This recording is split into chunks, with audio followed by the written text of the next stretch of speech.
A finales del siglo XII, las tierras de la antigua Septimania visigoda están en manos de una serie de príncipes que están reforzando su poder frente a los capetos, ocupados en resolver sus propios conflictos contra sus poderosos vecinos del norte, Inglaterra y el Imperio Germánico. La posesión de estas tierras se divide entre los Plantagenet, señores de Aquitania, el rey de Aragón, los Trencabel, vizcondes de Béziers y Carcassona, y los condes de Tolosa. La corona de Aragón controla la montaña pirenaica, Aragón, Cataluña y una parte de la Provenza. Al desposar a María de Montpellier en el año 1204, Pedro II de Aragón se convertirá también en señor de Montpellier. Desde el año 1061, las posesiones de los Trencabel comprenden los 3 vizcondados de Béziers, Agde y Nîmes, y los 2 condados de Carcassona y Rassés.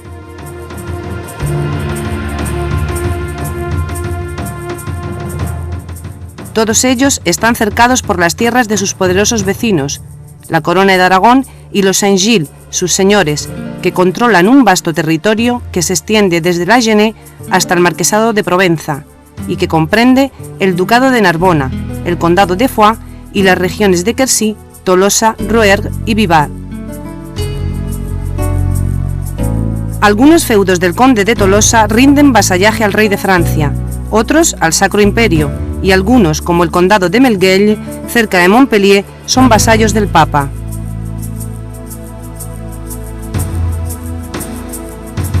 Estas tierras del sur son también las de los trovadores, que en lengua oc cantan la fin amor, el amor cortés, y celebran la parage, es decir, la igualdad de oportunidades para todos los corazones nobles. Defensores de un amor sublime, dan especial valor a la mujer, y por lo menos en este punto, se identifican con los valores espirituales que serán propios de los cátaros, con los que frecuentemente coinciden en los mismos lugares de vida.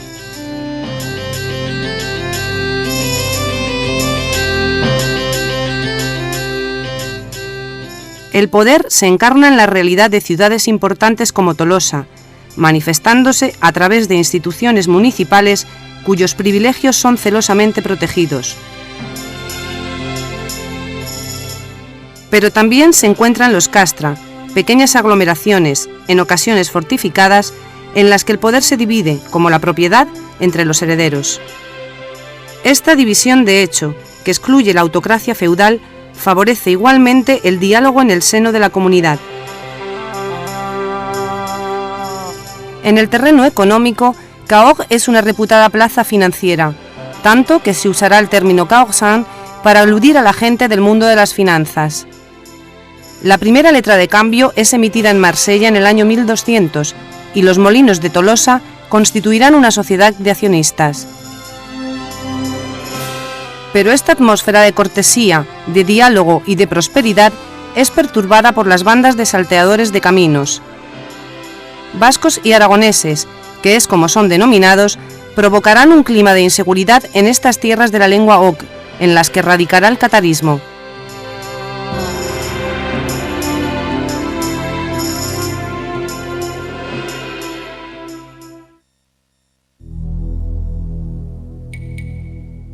Desde los primeros siglos de su existencia, la Iglesia ha debido afrontar la aparición de diversas herejías.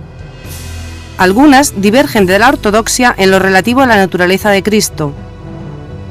Otras, de esencia dualista, afirman la existencia de 2 principios, el bien y el mal. El maniqueísmo en el siglo III, el bogomilismo, que aparece en Bulgaria en el siglo X, y el catarismo, que se extiende por ciertas regiones de la Europa occidental en el siglo XII, no son sino religiones dualistas. Todas estas herejías fueron condenadas por la Iglesia y sus defensores anatematizados, excomulgados y en ocasiones conducidos a la hoguera. En 1163, en Colonia, fueron quemados vivos 5 herejes. Ecbert de Soissons, canónigo de la catedral, escribiría: estos herejes no han dudado en autodenominarse cátaros, es decir, puros. Pero los cátaros no solo se encuentran en Alemania, sino también en Flandes, Champaña, Borgoña Italia y en las posesiones de los condes de Tolosa y de los Trencabel. En estas tierras, si bien lejos de ser mayoritarios, se encuentran perfectamente integrados en una sociedad tolerante, beneficiándose en ocasiones del sustento y de la protección de la nobleza y la burguesía.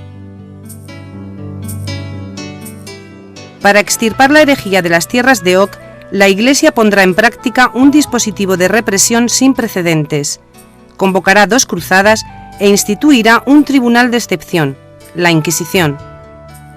Aún así, serán necesarios 1 siglo y medio para erradicar la fe de aquellos que se denominaron a sí mismos buenos hombres y buenas mujeres, o buenos cristianos y buenas cristianas.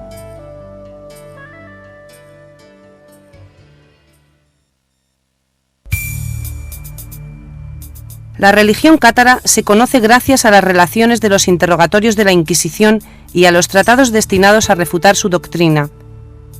Del mismo modo, es accesible por medio de escritos apócrifos tales como la Interrogatio Joannis o la Visión de Isaías, así como por los tratados teológicos y sacramentales del catarismo. Finalmente, han de tenerse en cuenta también los evangelios, pues estos constituyen su referencia permanente, ya que el catarismo no es sino un cristianismo dualista. Frente a la Iglesia de Roma, que ellos consideran descarriada y que denominan la Iglesia de los Lobos, los cátaros creen encarnar la verdadera Iglesia de Dios.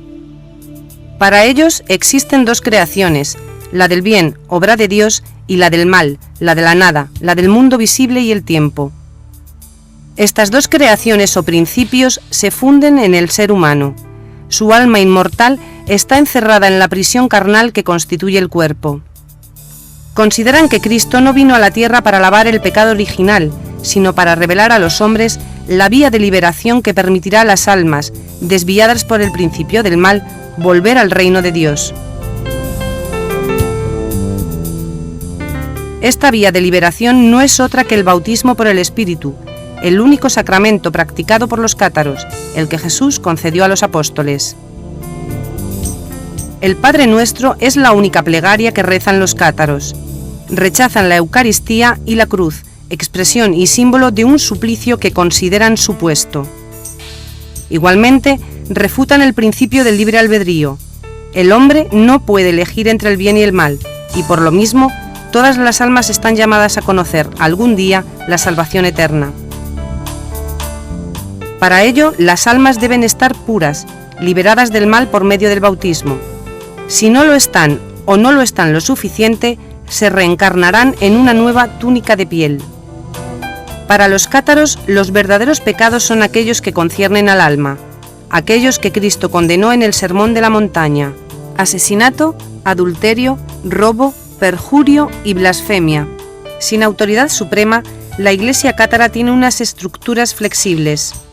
Está organizada en episcopados, circunscripciones geográficas, cada uno de los cuales está dirigido por un obispo. Cada obispo está asistido por un hijo mayor, su sucesor designado, y un hijo menor, que a su vez es el futuro sucesor del mayor. El obispo es un perfecto entre los perfectos, designado por sus pares. El perfecto o buen cristiano ha recibido el bautismo, el consolament, y por ello se ha comprometido a no caer jamás en el pecado. Así, se ha convertido en clérigo de la Iglesia cátara y puede, a su vez, prodigar el consolament. El buen cristiano ha hecho también votos de orden monástico. No puede ingerir alimentos de origen animal, salvo el pescado. Está obligado a ayunar y debe abstenerse de toda relación sexual. Del mismo modo, ha de vivir en comunidad y, de hecho, ha de desplazarse acompañado de sus socios, otro perfecto. El buen cristiano debe trabajar, desarrollando alguna actividad en los talleres de que dispone cada casa cátara. Existen también mujeres perfectas, cuya vida es más sedentaria. En sus casas educan a las jóvenes y dan refugio a las mujeres que se encuentran solas. La masa de fieles se compone de creyentes, laicos que se encuentran todavía sometidos al principio del mal, al pecado, y que tratan de acercarse al estado de pureza de los perfectos. A su muerte recibirán el consolament del moribundo, ritual que les permitirá esperar un buen fin, es decir, conseguir la reencarnación del alma en un cuerpo más apto mediante el cual obtener una nueva oportunidad de salvación. El contacto carnal es pecado mortal para el perfecto y está igualmente condenado en el matrimonio y fuera de él. Pero en tanto que pecado cometido por el simple creyente, aún sometido al principio del mal, se beneficia de circunstancias atenuantes.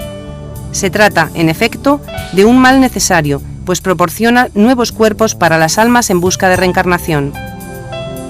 Los creyentes asisten a las prédicas de los perfectos y les presentan sus respetos mediante el mellorament o mejoramiento, práctica que incluye 3 reverencias o genuflexiones y que constituye, al tiempo, una solicitud de bendición. A menudo, perfectos y creyentes comparten la comida.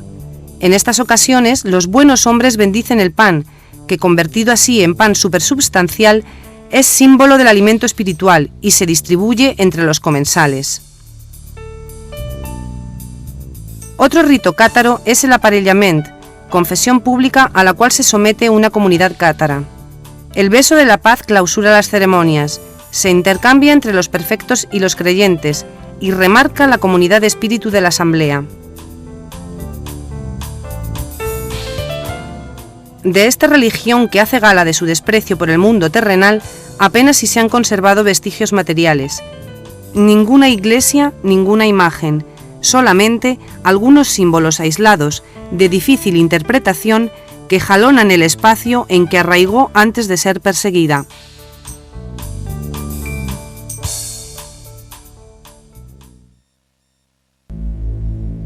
En 1163, el Concilio de Tours incita a los príncipes a tomar severas medidas contra los cátaros, tales como la prisión y la confiscación de sus bienes.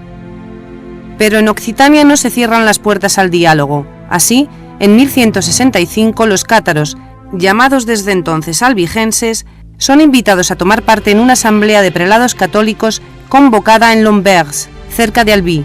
Presidida por el obispo de Lodève, la asamblea cuenta también con la presencia de Raimundo Trencavel y la condesa de Tolosa.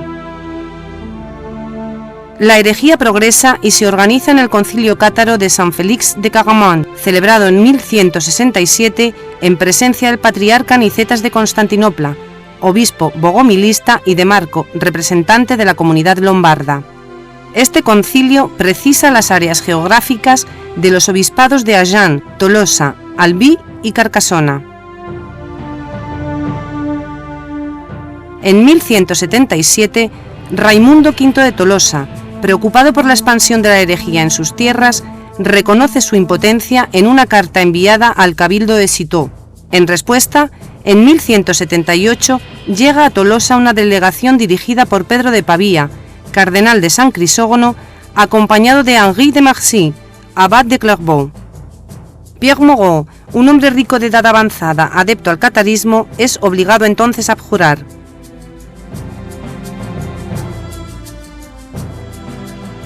Un año después, el Tercer Concilio de Letrán decide recurrir al brazo secular, anunciando el inicio de la represión en tierras occitanas. En 1181, ya convertido en cardenal de Albano, Henri de Marcy regresa a Lauragais a la cabeza de una pequeña tropa para asediar La Bogue. Allí se hace entregar 2 cátaros, entre ellos el obispo de la iglesia de Tolosa, que son obligados a abjurar. Durante cerca de 20 años, las querellas doctrinales parecen remitir, aunque el decreto de Verona de 1184 supone un nuevo azote contra las herejías e invita al clero local a perseguirlas. Pero es el advenimiento del Papa Inocencio III el que marca la reanudación de la lucha sistemática contra el catarismo. Tras un llamamiento dirigido al arzobispo de Auch y ante la escasa colaboración de este y del clero local, el pontífice envía legados a Languedoc y firma en 1199 la Decretal de Viterbo, que ratifica jurídicamente el principio de expropiación de los bienes de los culpables de herejía. El primer legado es su confesor, Rainiero, asistido por Pedro de Castelnau, archidiácono de Maguelón, que en 1203 tomará la dirección de la delegación. En este momento es monje en la abadía de Fontfroid, de la que procede también el hermano que le acompaña, llamado Raúl. En Aragón, el Papa puede contar con la colaboración de Pedro II, rey cristiano que había condenado a muerte a los herejes de su reino en 1198, en Gerona. Pero en 1204, el rey de Aragón matiza su posición. Organiza en Carcasona un coloquio entre cátaros, valdenses y católicos, en presencia de los legados y del obispo cátaro del Carcasés, y firma en Millau un pacto de mutua asistencia con Raimundo VI, su cuñado, que a diferencia de su padre, a quien había sucedido en 1194, adoptó siempre una actitud tolerante frente a los herejes.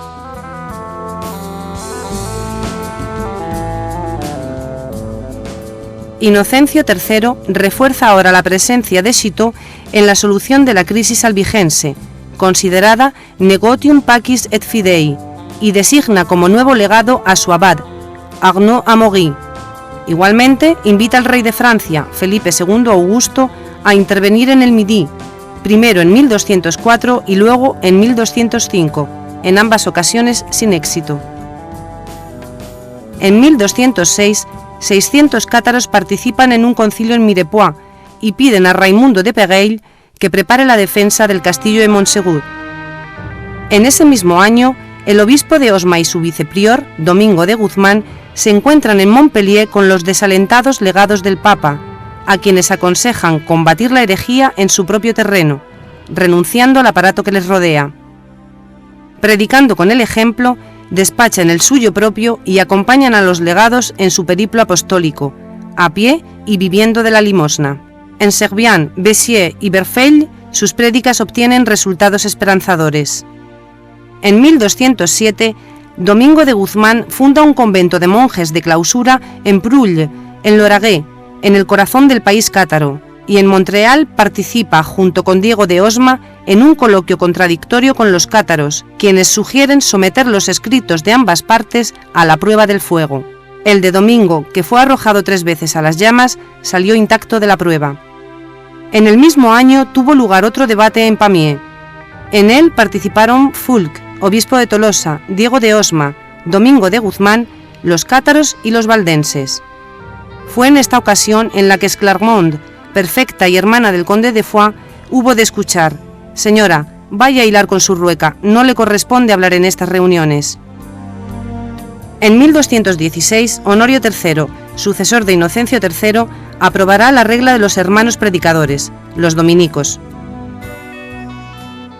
En 1207, las relaciones entre Inocencio II y Raimundo VI se deterioran.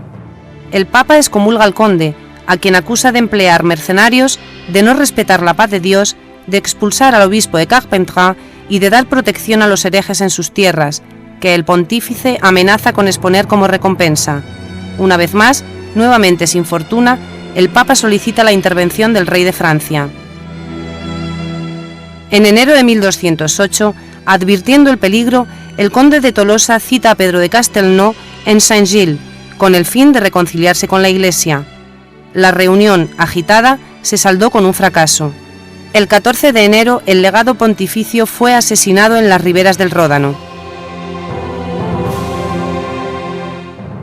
Raimundo VI es sospechoso de ser el instigador de este asesinato.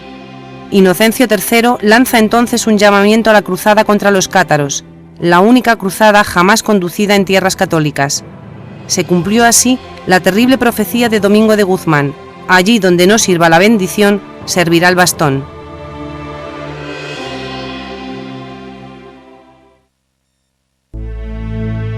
Arnaud Amaury será el encargado de reclutar la tropa de los cruzados. Felipe II Augusto rehúsa participar en la cruzada, pero autoriza a algunos de sus vasallos a tomar parte en ella.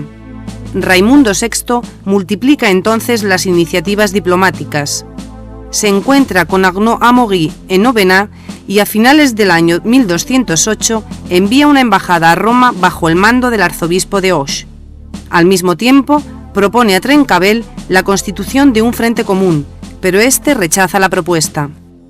Convocado a Valencia por el legado Milón en junio de 1209, Raimundo VI debe dejar como garantía 7 de sus fortalezas y, el 18 del mismo mes, retractarse públicamente en Saint-Gilles.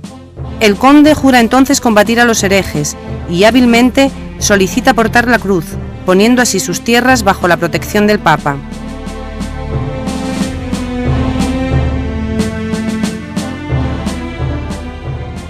Raimundo Roger Trencabel, vizconde de Béziers y Carcassona, quiere hacer otro tanto, pero el Papa no lo consiente. La hueste, el ejército de los cruzados, es poderosa. El perdón de las faltas cometidas, la proximidad del escenario de las operaciones y la recompensa de las tierras confiscadas constituyen atractivos alicientes para más de un señor. El grueso de la tropa parte de Lyon el 24 de junio de 1209, siguiendo el Valle del Ródano. Se formaron otros dos grupos. Uno de ellos, conducido por el arzobispo de Burdeos y el conde de Auvergne, recorre el Quercy y la Genée, donde saquean Tonans. El otro, guiado por el obispo de Puy, se suma al primero en Casenoy, donde arde la primera hoguera de la cruzada.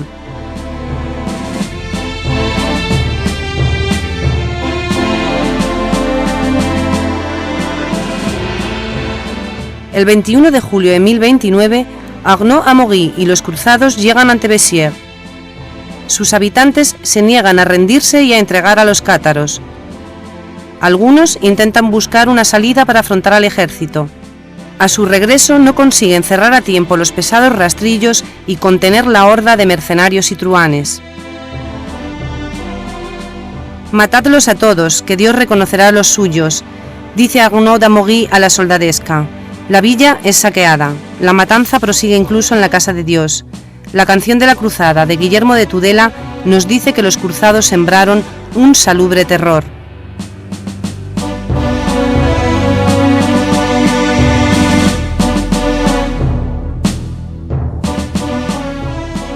Los cruzados obtuvieron la sumisión y el apoyo de los narbonenses gracias al vizconde Emery, al arzobispo Berenguer y a los arzobispos de Montpellier y Agde.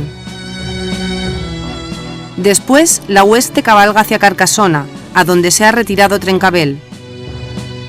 Llega ante sus murallas a principios del mes de agosto. El cerco se demora bajo el duro sol del verano y los cruzados son los dueños de los puntos de agua. Tras una tentativa infructuosa de mediación por parte de su soberano, Pedro II de Aragón, Trencabel, obligado a negociar, es hecho prisionero. Su rendición es un enigma. Llegado para parlamentar, se encontrará en una mazmorra en la que morirá de disentería, según unos, o envenenado, según otros, el 10 de noviembre de 1209. Carcassona es tomada, sus habitantes huyen aterrorizados. En el campo cruzado, Raimundo VI ha asistido a la caída de Trencabel como espectador.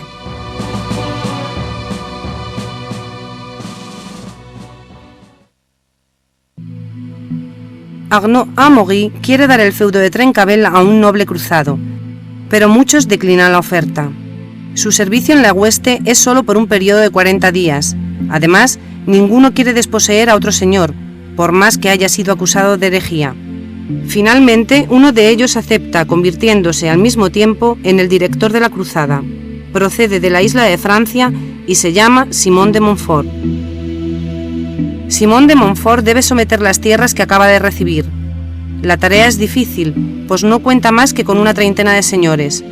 Los restantes, cumplido ya su servicio en la hueste, han partido. En el curso del otoño de 1209 le encontramos en Alzon, en Montreal, en Fanjeau, donde se encuentra con Fray Domingo de Guzmán, en Limoux y en Bressan, donde cierra un acuerdo de paz con el conde de Foix. Castres, ciudad en la que 2 cátaros perecieron en una hoguera, se somete, pero el primer cerco del complejo inexpugnable que constituyen los castillos de Cavaret, Sourdespine y Courtinot fracasa. Montfort ocupa entonces Mirepoix, cuyo señor, Pedro Roger, era un cátaro convencido. Se apodera también de Pamiers antes de dirigirse a Lombergs y Albi. A fines de septiembre de 1209, Raimundo Roger de Foix reconquista Bressan y lanza sobre Fanjeau una incursión fallida. En noviembre, en Montpellier, Inés, la viuda de Trencabel, que acaba de morir, cede todos sus derechos a Montfort, que a su vez ofrece su homenaje a Pedro II de Aragón, el soberano legítimo del vizcondado de Carcassona, pero el monarca lo rechaza. La revuelta estalla en las tierras conquistadas, especialmente en Castres y Lombards, que se sublevan. Montfort pierde numerosas plazas, pero para retomar la ofensiva debe esperar hasta marzo de 1210, momento en que su esposa Alix de Montmorency llega a Pézenas con los refuerzos. Él hará gustar a estos meridionales rebeldes el sabor del odio, como dice la canción.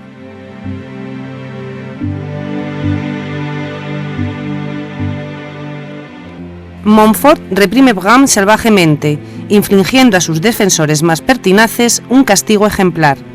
Hará mutilar a un centenar de prisioneros, ojos arrancados, nariz, orejas y labio superior cortados, haciéndoles conducir hasta las insumisas fortalezas de Cavaguet por un cautivo al que solo habían sacado un ojo. Pese a la dureza de la amenaza, Cavaguet, bien defendida por Pedro Roger y Jourdan de Cavaguet, no se rinde. Después, Montfort se vuelve hacia Minerve. Bombardea la plaza con sus máquinas de guerra, provocando su ruina, y la priva de agua, de modo que Guillermo de Minerve se ve obligado a rendirse tras 5 semanas de sitio. Los cruzados invaden la fortaleza y el 22 de julio de 1210, 140 cátaros prefieren la hoguera a la abjuración.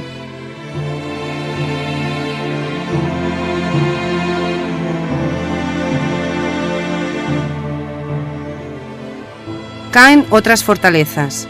En agosto será sitiada la importante ciudadela de Termes. El agua falta y la plaza se rinde cuando una violenta tormenta restablece las reservas. Sedientos, los sitiados se precipitan sobre el agua, desgraciadamente contaminada, de suerte que la disentería les obliga a huir. Raimundo de Termes es capturado y encarcelado en Carcassona, donde morirá en 1213.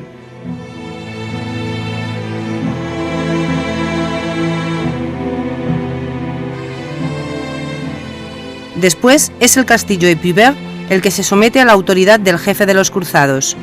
Los señores meridionales pierden así, uno tras otro, títulos y tierras, convirtiéndose en desposeídos, es decir, en faillites. Tras los 6 primeros meses de 1211, Raimundo VI se encuentra completamente aislado.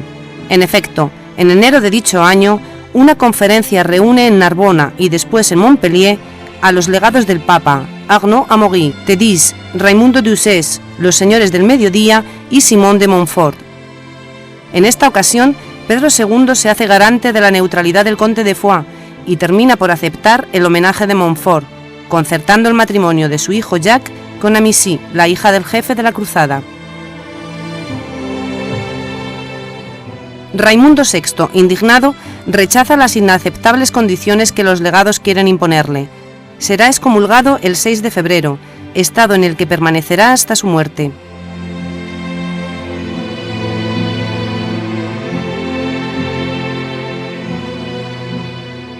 Montfort puede proseguir su empresa conquistadora.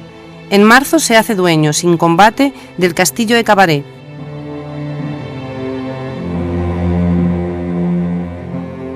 Ahora debe someter la Bourg. Tras un mes de sitio, la villa es capturada. 80 señores son ahorcados y 400 cátaros quemados en la mayor hoguera de la cruzada. La castellana de la Bourg, Dama Guigaud, es arrojada al fondo de un pozo y sepultada con piedras.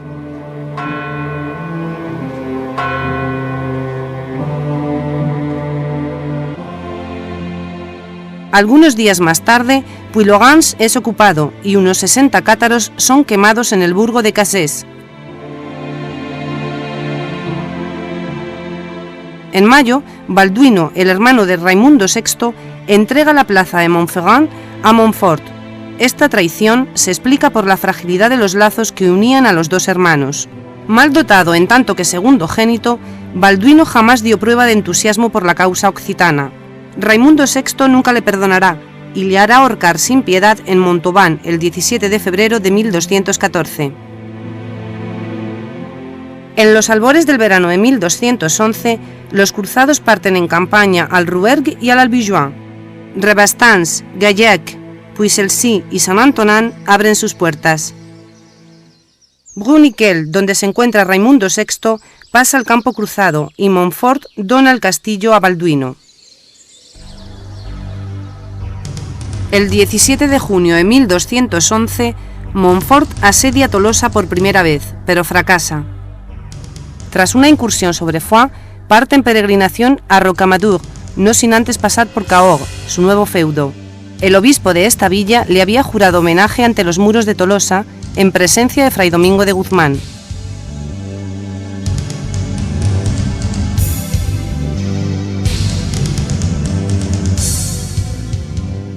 Mientras Raimundo VI y sus vasallos reúnen una tropa en Lauragais, Montfort se recluye en Castelnaudary.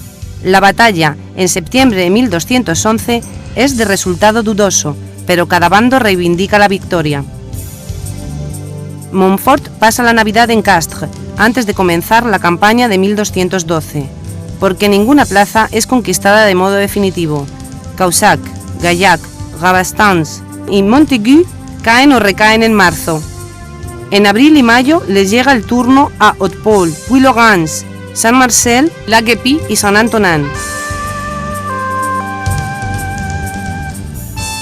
Durante el verano, los cruzados se apoderan también de Pen d'Agenais y Bigon, en el Perigord.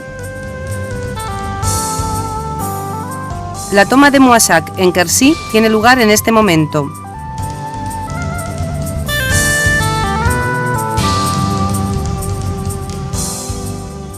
Tras una expedición al Ariégeois, Couserans y el Comminges, Montfort establece sus cuarteles de invierno en Pamiers. Es aquí donde redacta los estatutos de Pamiers, que en 46 artículos fijan los usos y costumbres de las tierras conquistadas. A fines de este año de 1212, Montfort puede estar satisfecho. Solo Tolosa y Montauban escapan a su control.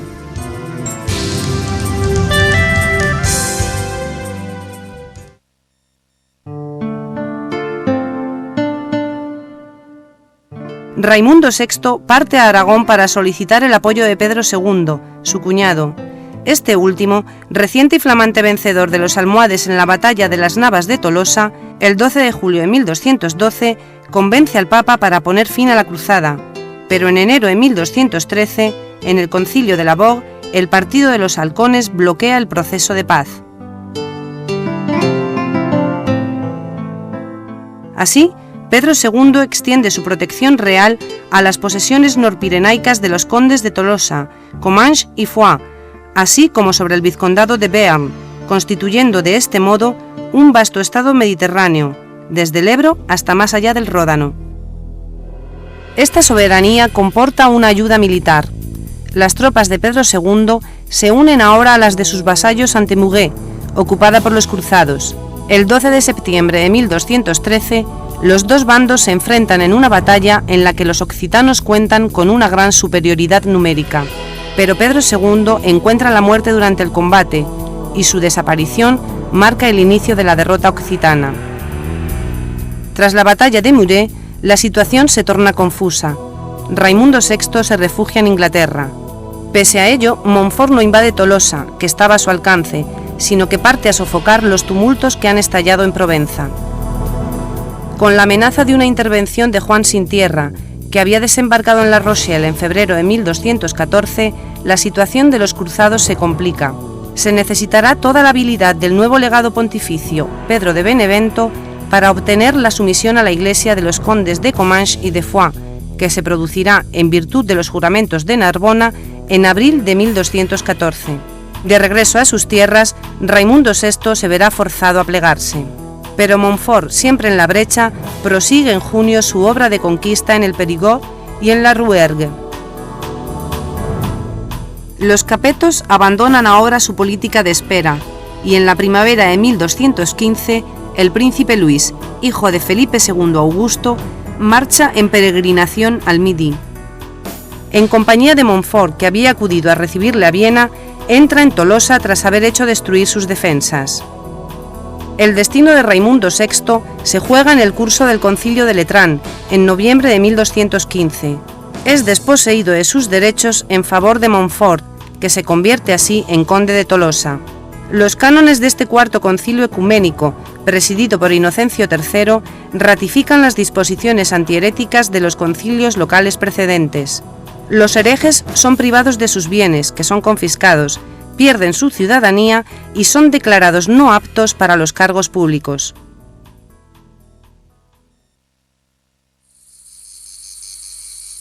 El retorno de los Raimundos, padre e hijo, que desembarcan en Marsella en enero de 1216 para encontrarse en Aviñón, hace nacer en toda la Provenza un sentimiento de esperanza, reanimando así el patriotismo occitano. Mientras que Simón de Montfort se hace confirmar su título de conde de Tolosa en París ante Felipe II Augusto y Raimundo VI recluta tropas en Aragón, Raimundet entra exultante en Beaucaire, donde una guarnición cruzada, atrincherada en la ciudadela, se niega a rendirse. Simón de Montfort desciende de París a galope tendido, pero fracasa ante Beaucaire, donde recibe la noticia de la muerte de Inocencio III. Abandona el cerco ante el acecho de un peligro aún más grave. Tolosa se ha sublevado aprovechando su ausencia. Cabalgará entonces hacia la capital. El obispo Fulk ha prometido clemencia a los tolosanos, pero Montfort, en la iglesia de Saint-Pierre de Cuisine, invalida la amnistía prometida por el prelado y reprime la revuelta con una severidad extrema. La villa, nos cuenta el autor anónimo de la canción, es abandonada a las manos de los rufianes.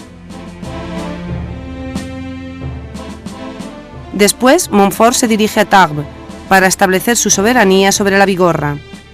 En noviembre de 1216, casa a su hijo Guy con Petronila, la condesa de Bigorra, y sitia, sin éxito, el castillo de Lourdes. En marzo de 1217 se lanza sobre las tierras del conde de Foix, a pesar de que éste las había cedido previamente a la Iglesia como garantía. Montfort asedia Montgaillard y ocupa el castillo de Foix. En mayo restablece el orden en los Corbières y recibe la sumisión de Guillermo de Pérepertus. Después parte a guerrear al valle del Ródano, cerca de Viviers, Montélimar y Crest.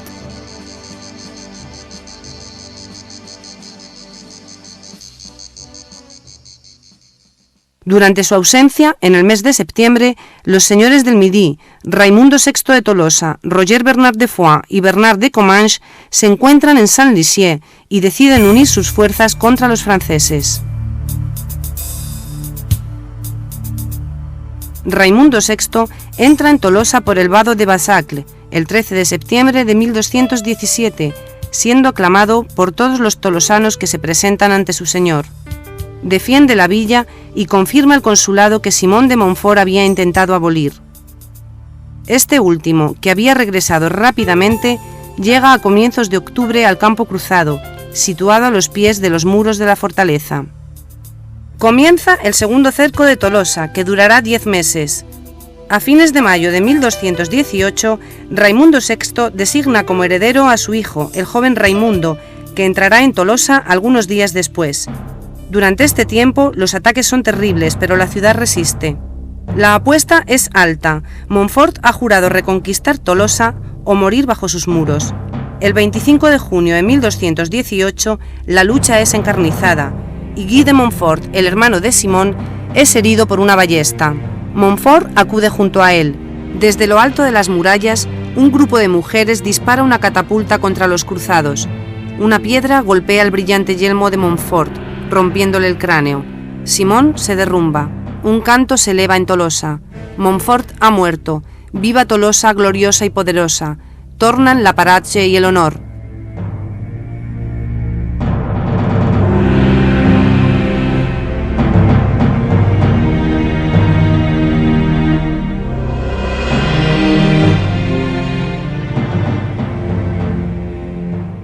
Amaury, hijo de Montfort, que tiene 20 años, se convierte en el jefe de la cruzada. Tras un último combate de los cruzados, el sitio de Tolosa es levantado el 25 de julio de 1218. Montfort es enterrado en Carcassona. Para el bando occitano, en el que se afirma la autoridad de Raimundo el Joven, ha llegado la hora de la reconquista. El conde de Comminges, Bernardo IV, derrota a los cruzados en Mellán. Raimundo VI restablece su poder sobre la Genée, el Quercy, el Rouergue y el Bajo Languedoc. A comienzos de 1219, en Bachiège, en una ordenada batalla, los meridionales vencen a los franceses. El Papa Honorio III persuade finalmente a Felipe II Augusto para que envíe a su hijo en ayuda de la cruzada. El príncipe Luis se reúne con Amaury de Montfort el 3 de junio de 1219 en Marmande, que es saqueada. Después asedia Tolosa, pero una vez cumplido el servicio de su hueste, levanta el campamento y parte. Amaury de Montfort ve cómo se desmorona el dominio conquistado por su padre. Para salvarlo, se lo ofrece al rey de Francia, pero este no reacciona, como tampoco lo hará algún tiempo después ante la carta de sumisión que le envía en junio de 1222 el futuro Raimundo VII, 2 meses antes de la muerte de su padre.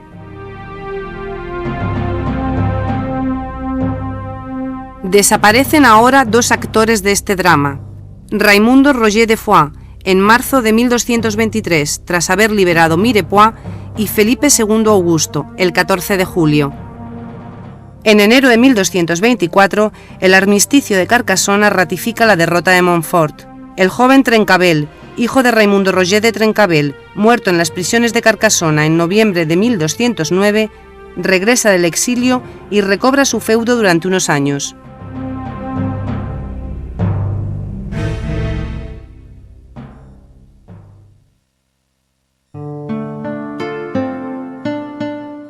El príncipe Luis ha sucedido a su padre bajo el nombre de Luis VIII. El nuevo rey quiere zanjar la cuestión occitana. Curiosamente, Honorio III le pide renunciar a su proyecto e invita a los meridionales a negociar.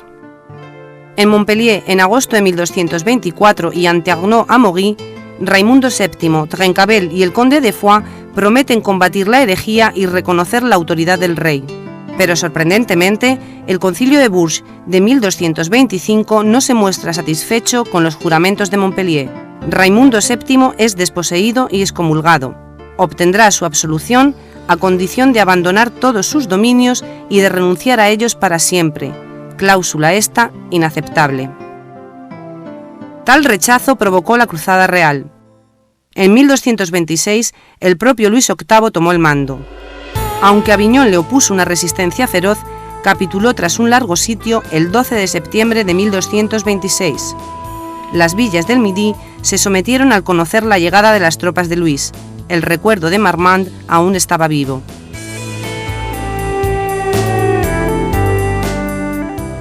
En el momento en que se inicia la Cruzada Real, la Iglesia cátara está bien implantada en el Languedoc.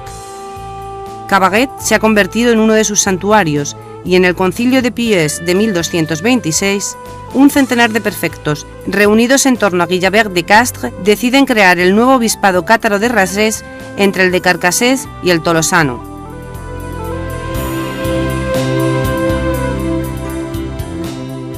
Pero los cátaros debían pagar siempre el precio de la sangre, y durante la Cruzada Real, Pierre Isarn, obispo cátaro de Carcassona, es capturado por el senescal de Beaujeu y quemado vivo en Caen en presencia del rey. Este último, enfermo, renuncia a atacar directamente Tolosa y decide volver a la isla de Francia por el macizo central. Muere en Montpensier el 8 de noviembre de 1226. No tenía más que 39 años. Al punto, su hijo, el futuro Luis IX, es consagrado en Reims, aunque su madre, Blanca de Castilla, será la regente. En Languedoc, los focos de resistencia se mantienen todavía, como en Limoux, donde han encontrado refugio el conde de Foix y Trencavel, ambos excomulgados. Durante el verano de 1227, el ejército real conducido por Humbert de Beaujeu masacra la población de la Bessette,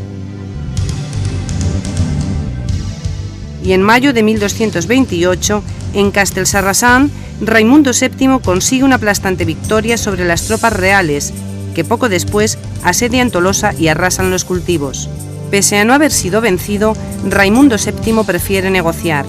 Así, se cierran los acuerdos preliminares a la firma del Tratado de Meaux, entre el conde de Tolosa y Blanca de Castilla. Por el Tratado de París de abril de 1229, que completa las disposiciones del de Meaux, Raimundo VII se compromete a combatir la herejía en sus dominios, a expulsar a los mercenarios, a servir 5 años en Tierra Santa y a casar a su hija Juana, de 9 años, con Alfonso de Poitiers, el hermano del futuro rey.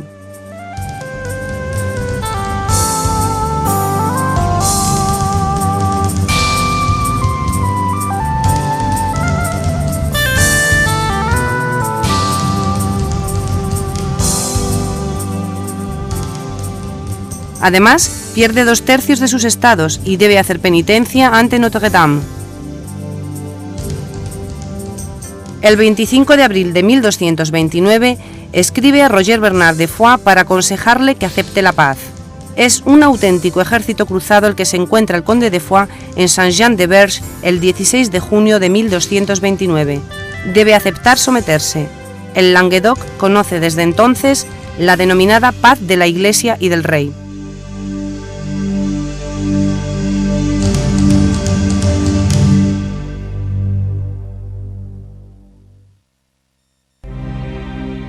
En aplicación del Tratado de Meaux, el cardenal de Santange convoca en noviembre de 1229 el Concilio de Tolosa, que establece las modalidades de represión de la herejía sobre el terreno.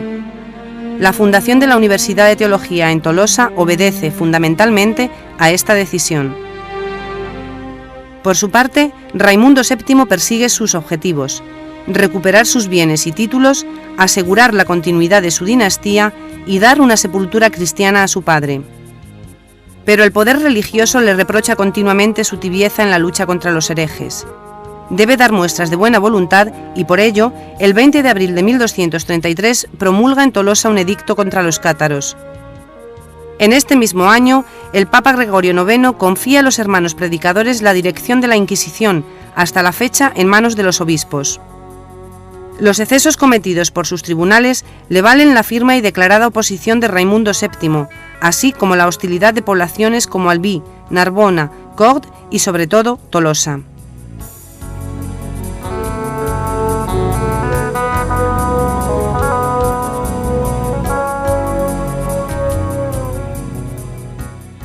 Perseguidos, los herejes encuentran refugio en Puylaurens, Pérepertus, Quéribus y Montségur, que se había convertido en el santuario del movimiento cátaro desde que en 1232 Guillabert de Castres, ante el aumento de los peligros y con la ayuda de Raimundo de Pégueil y Pierre Roger de Mirepoix, la eleva a la condición de cabeza y sede de la Iglesia cátara.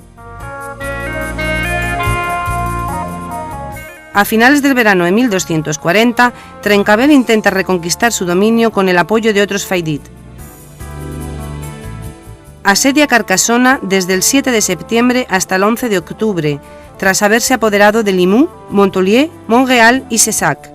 Pero enterado de la llegada de las fuerzas reales, huye y se recluye en Montréal, desde donde negocia sin obtener más salida que el exilio. En su avance, el ejército real, conducido por Jean Beaumont, toma algunas plazas, como la Roque de Fa, que defiende Olivier de Terme. Pérepertus capitula después de 3 días de asedio, el 16 de noviembre de 1240.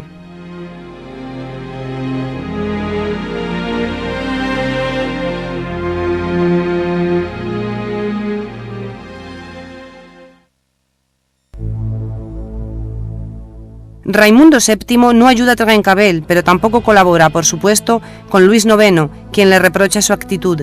El rey le convoca a Montargis en marzo de 1241, le recuerda sus compromisos y le pide destruir Montségur, ciudad que Raimundo VII asediará sin convicción y sin resultados.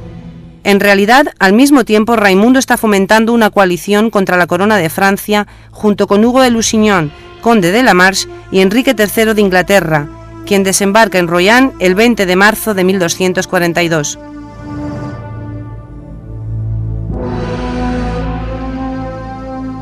En la noche del 28 al 29 de mayo, en Avignonet, el inquisidor Guillermo Arnaud y 11 dominicos y franciscanos son asesinados por un comando de faidit procedente de Montségur.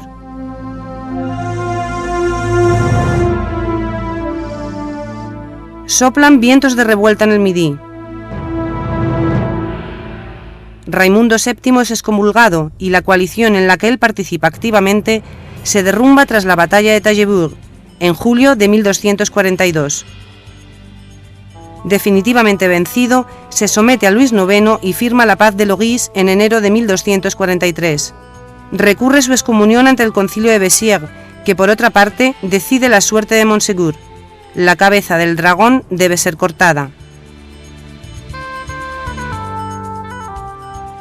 Montségur acoge a cerca de 500 personas, reunidas en la cumbre del Port y completamente decididas a sostener el largo sitio que se prepara. Durará 10 meses. Es conducido por el senescal de Carcassona, Hugo de Arcy. El monte seguro resiste, hasta que un pequeño grupo de vascos escala, de noche, la roca de la torre, toma la posición e instala sus catapultas. Desde entonces, la situación de los asediados se torna insostenible, y el 2 de marzo de 1244, Montségur capitula. El último foco de resistencia frente a los cruzados franceses ha caído. Tras una tregua de 15 días, los cátaros que se niegan a abjurar de su fe son condenados, y el 16 de marzo, más de 200 de ellos mueren en una hoguera levantada al pie del Port.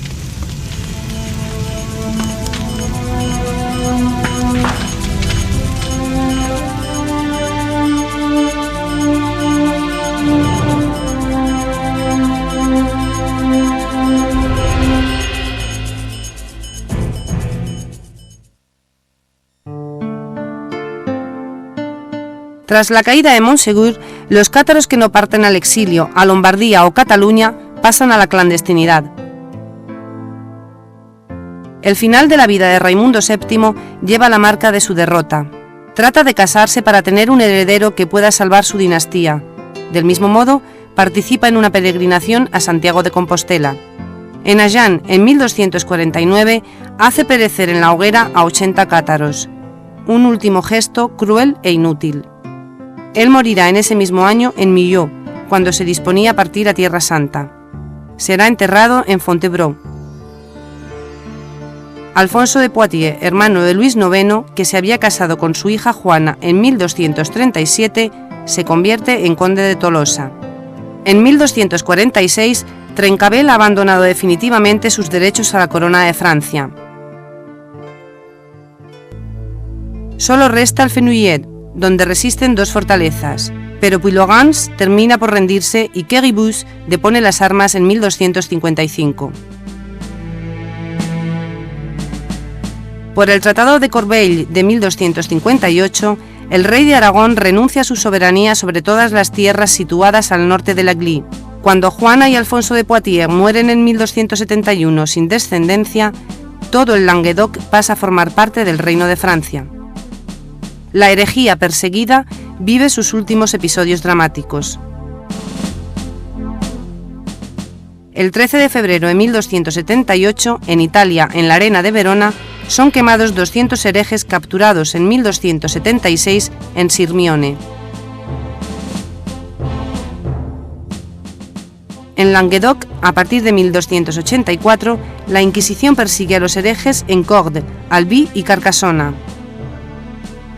En 1302, una voz se eleva para proteger a los habitantes de estas villas de los abusos de los inquisidores. Es la del franciscano Bernard de Lisieux. La tortura y la prisión le silencian en 1318.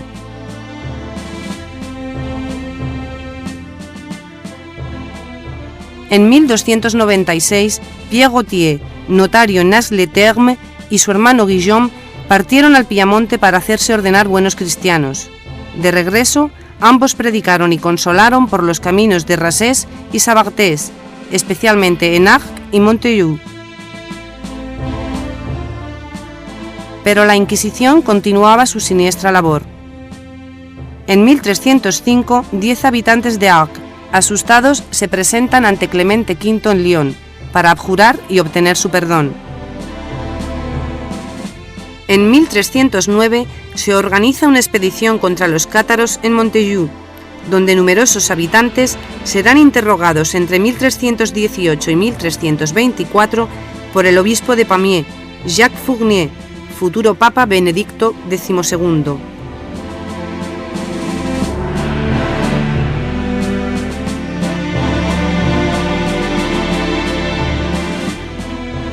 Los hermanos Autier mueren en la hoguera en 1310. Y Guillermo Belibast, el último prefecto conocido, capturado en virtud de una traición, es condenado a la misma pena en 1321, en Villerouge-Termenès.